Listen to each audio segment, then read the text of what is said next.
چودہ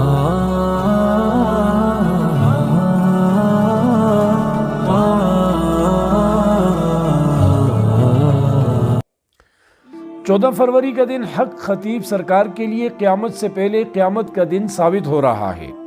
یہ وہ دن ہے جس کے لیے اویس ربانی نے اقرار الحسن کے چیلنج کو مد نظر رکھتے ہوئے ان دونوں کو اکٹھا کرنے کا کہا ہے۔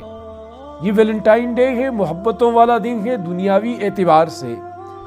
تو اویس ربانی صاحب نے بھی یہ کہا کہ میں اس محبت والے دن جو دنیا سمجھتی ہے کہ جہاں دل جڑتے ہیں، میں ان دونوں کے دل جوڑنے کے لیے تیار ہوں اور ان دونوں کی بیٹھک میں کروانا چاہتا ہوں، اور میں اقرار الحسن کو لے کر بلاوڑا شریف جانے کے لیے تیار ہوں۔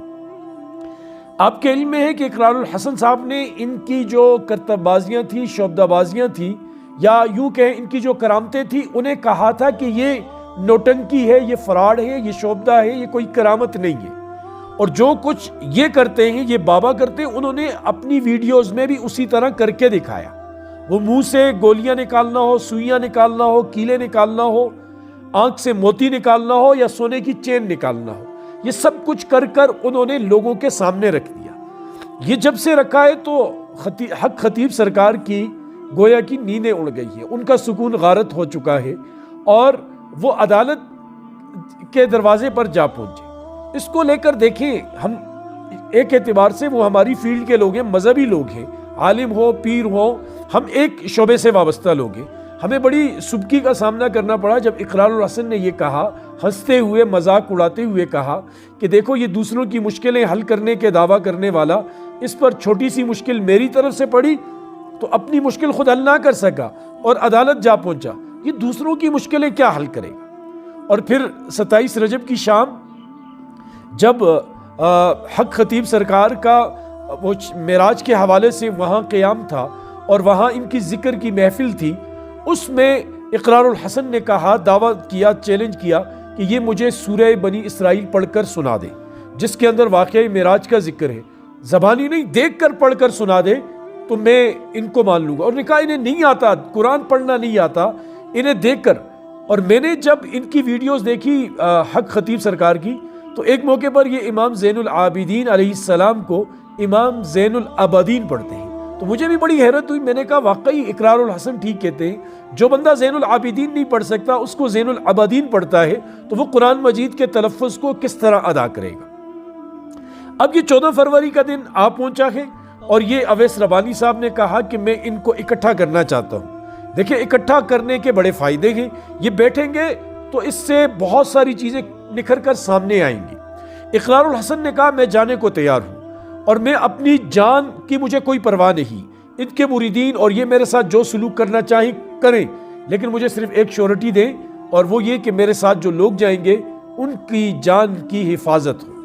میں وہاں ان کے سامنے بیٹھنے کو تیار ہوں، اور یہ بھی کہا کہ یہ ٹرک کیسے کرتے ہیں میں لوگوں کو دکھاؤں گا، اور یہ سارا پروگرام لائیو چلنا چاہیے۔ دیکھیں اس طرح کے بیٹھنے سے مجھے نہیں لگتا کہ کوئی نقصان ہو، اس کا فائدہ ہوگا، حق سامنے آئے گا۔ اگر حق خطیب سرکار ٹھیک ہیں اور اقرار الحسن غلط ہیں اور ہم اس کے امناوا بنے ہوئے ہیں گویا کہ، تو ہم بھی توبہ طائب ہو جائیں گے اور ہم بھی ان کی قدموں کے اندر چلے جائیں گے، اپنا پیر و مرشد انہیں مان لیں گے اور ان کی بات کے علاوہ کبھی دوسری بات نہیں کریں گے۔ لیکن اگر یہ بھاگ جاتے ہیں اور یہ اگر وہ چیزیں ثابت ہو جاتی ہیں کہ یہ ڈھونگ ہے، فراڈ ہے، یہ شعبدہ ہے، تو پھر کم از کم عوام کو یہ پتہ چل جائے گا کہ رہنما کون ہے اور رہزن کون ہے۔ لوگ اپنی صحیح سمت کی طرف اپنی درستی کریں گے۔ دیکھیں مناظرہ جو ہوتا ہے نا یوں بیٹھے، اس سے بڑے فائدے ہوتے ہیں۔ حضرت علی رضی اللہ عنہ کے زمانے میں خوارج کا بہت بڑا فتنہ تھا کہ وہ حضرت علی رضی اللہ عنہ کے ساتھ تھے اور پھر حضرت علی کے خلاف ہوئے۔ حضرت عبداللہ ابن عباس رضی اللہ تعالیٰ عنہما نے یہ سوچا کہ میں جا کر انہیں سمجھاتا ہوں، ان کے سامنے بات رکھتا ہوں تاکہ یہ اپنے آپ کو مسلمان کہتے ہیں، کلمہ پڑھتے ہیں، نمازی پرہیزگار قسم کے لوگ ہیں، یہ ٹھیک ہو جائیں۔ حضرت علی سے اجازت لی، اور جب وہاں گئے تو حضرت ابن عباس ان کے حلیے میں گئے، یعنی وہ جس طرح صفائی پسند، کرتے صاف نفیس لباس یہ پہن کر جب وہاں تشریف لے گئے تو انہیں دیکھ کر ان کی ظاہری شکل و صورت جو عبداللہ ابن عباس نے ذکر کی ہے وہ بڑی متاثر کن تھی، کہ وہ بڑے سفید ستھری قمیضیں پہنے ہوئے اور نکھرے ہوئے چہروں والے اور پیشانیوں پر سجدوں کے نشانات، یہ ہاتھ کثرت عبادت کی وجہ سے سخت ہوئے، اونٹوں کی طرح پھٹے ہوئے، اور شب بیداری رات کی عبادت وہ ان کے چہروں سے جھلک رہی۔ یہ جب گئے ان سے بات کی اور کہا، ان کو مرحبا کہا، ویلکم کہا عبداللہ ابن عباس کو، اور آنے کی وجہ پوچھی، تو عبداللہ ابن عباس نے جو بہت لمبی چوڑی یہ واقعہ ذکر کیا ہے، امام حاکم نے، دیگر نے بھی کیا ہے، مختصر یہ کہ حضرت عبداللہ ابن عباس نے ان کے سامنے یہ بات رکھی کہ تم حضرت علی کی مخالفت کیوں کرتے ہو؟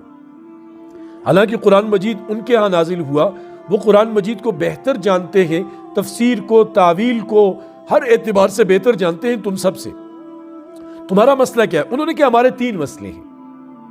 حضرت علی کی مخالفت کی ہماری تین وجہ ہیں، اور 3 مخالفت، ہم جو ان کی مخالفت کرتے ہیں 3 وجوہات سے۔ پہلے یہ کہ انہوں نے ثالثی کا کردار کیوں قبول کیا؟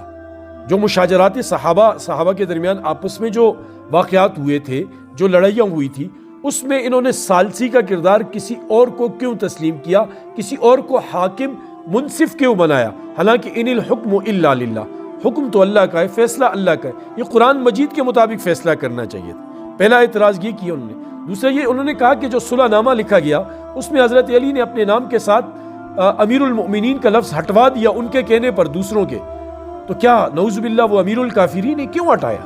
اور تیسرا سوال انہوں نے جو کیا کہ حضرت علی نے فریق مخالف جو تھا ان کے لوگوں کو قیدی نہیں بنایا، جنگ کے بعد مالی غنیمت ان سے نہیں لیا، تو یہ تینوں چیزیں غلط ہیں۔ تو حضرت عبداللہ ابن عباس نے فرمایا اگر میں تینوں چیزوں کا جواب تمہیں تسلی بخش دے دوں تو وہ مان کے انہوں نے کہا جی آپ دیجئے۔ تو فرمایا جو پہلی بات ہے حاکم بنانے کی، حکم بنانے کی، ثالث بنانے کی، یہ تو قرآن مجید نے خود اس کا حکم دیا ہے کئی جگہوں پر، اور انہوں نے 2-3 مختلف جگہ کی تلاوت کی۔ ان میں سے ایک یہ ہے کہ اللہ فرماتے فَإِنْ خِفْتُمْ شِقَاقَ بَيْنِهِمَا فَابْعَثُوا حَكَمًا مِّنْ أَهْلِهِ وَحَكَمًا مِّنْ أَهْلِهَا، کہ اگر میاں بیوی کے درمیان ناچاقی ہو جائے، تم صلح کرنا چاہو تو ایک ثالث فیصلہ کرنے والا لڑکی کے خاندان سے اور ایک لڑکے کے خاندان سے، اور یہ بیٹھ کر مسئلے کو حل کر، تو اللہ خود انسانوں میں سے ثالث بنا رہے۔ کہا یہ بات تو ٹھیک ہے۔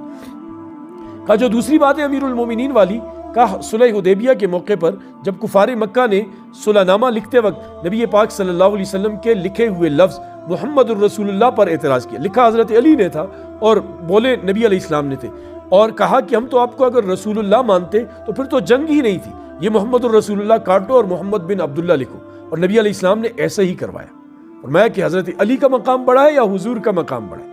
صلح کے لیے حضور نے بھی ایسا کیا اور حضرت علی نے بھی حضور کی سنت پر عمل کیا اور صلح کے لیے امیر المومنین کا لفظ ہٹایا۔ کہا جو تمہارا تیسرا اعتراض ہے کہ قیدی کیوں نہیں بنایا، تو فرمایا کہ دیکھو فریق مخالف میں حضرت عائشہ بھی ہے، تو تم 2 باتیں ہیں حضرت عائشہ کے بارے میں تمہارے سامنے رکھ دوں، تم اسے اپنی ماں مانتے ہو یا نہیں؟ کہا مانتے ہیں۔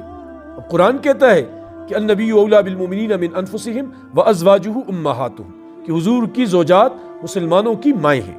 کہا مانتے، اگر نہیں مانتے تو دائرہ اسلام سے نکلو گے، آیت کے منکر بنو گے، اور اگر مانتے ہو اور ماننے کے بعد انہیں قید کر دیا جاتا ہے اور اس کو باندھی بنا دیتے ہو اور باندھیوں جیسے معاملات کرتے ہو، تو اللہ پاک تو یہ کہتا ہے کہ حضور کی جو ازواج ہیں ان سے نکاح تم نہیں کر سکتے، تو تم اس کی زوجات کو جو مومنوں کی ماں اس کو اپنی باندھی کیسے بنا سکتے؟ پھر بھی تم دائرہ اسلام سے خارج ہو جاؤ گے۔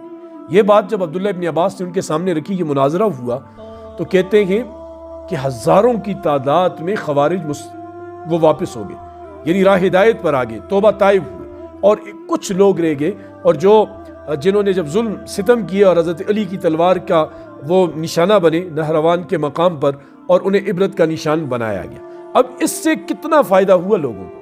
تو ہم بھی یہ چاہتے ہیں، سارے پاکستان کی عوام یہ چاہتی ہے، پوری امت مسلمہ چاہتی ہے کہ آپ بیٹھیں اور بھاگے نہیں، ڈرے نہیں، ہمت کریں۔ آپ ماشاءاللہ باہمت انسان ہیں، آئیں تو دودھ کا دودھ اور پانی کا پانی ہو جائے گا۔ اللہ ہمیں سمجھ کی توفیق نصیب۔